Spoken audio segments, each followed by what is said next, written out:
Buonasera, siamo in compagnia di Ennio Mazzon, presidente Avis sezione Antonio Girardi, e del tesoriere Avis Laura Regina Gallo. Buonasera. Oggi parliamo di donazione e di sensibilizzazione. Qual è il vostro ruolo, qual è il vostro scopo nella società? Beh, il nostro scopo mi sembra che sia evidente, perché il nostro scopo è quello di sensibilizzare i giovani particolarmente, anche se uno può donare, incominciare a donare dopo i 18 anni, e deve pesare 50 kg e lo facciamo proprio perché i giovani vengano attratti da queste nostre iniziative che facciamo. Sabato 28 aprile una delle vostre iniziative è stata proprio una mostra fotografica. Qual era il tema principale? Il tema principale è sempre quello della donazione.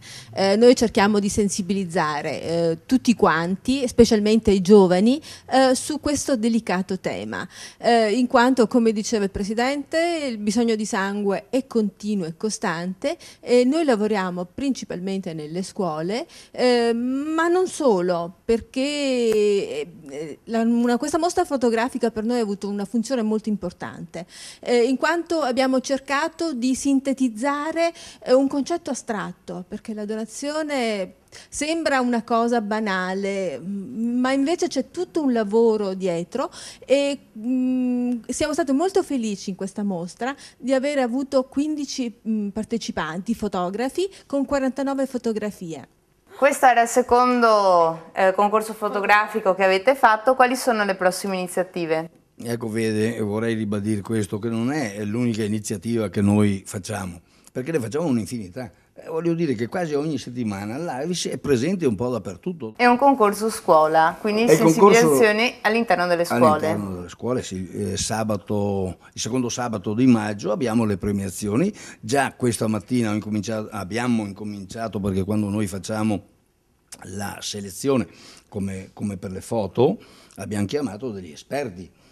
Non soltanto noi, ma degli esperti quello stesso. Abbiamo degli esperti che vengono, abbiamo 340 ragazzi che hanno partecipato a questa nostra iniziativa, con disegni, con poesie e con temi. Signora Laura, dov'è che i nostri telespettatori possono andare a vedere in internet? Qual è il vostro sito, in modo che i nostri telespettatori appunto possano avere delle notizie anche relative alle zone di donazione? Noi abbiamo un sito regionale, www.avisregionale.it, oppure per quanto riguarda quello di San Donà si può fare riferimento a Facebook, Avis Giovani, e si trova tutte le nostre iniziative vengono pubblicizzate in questo modo.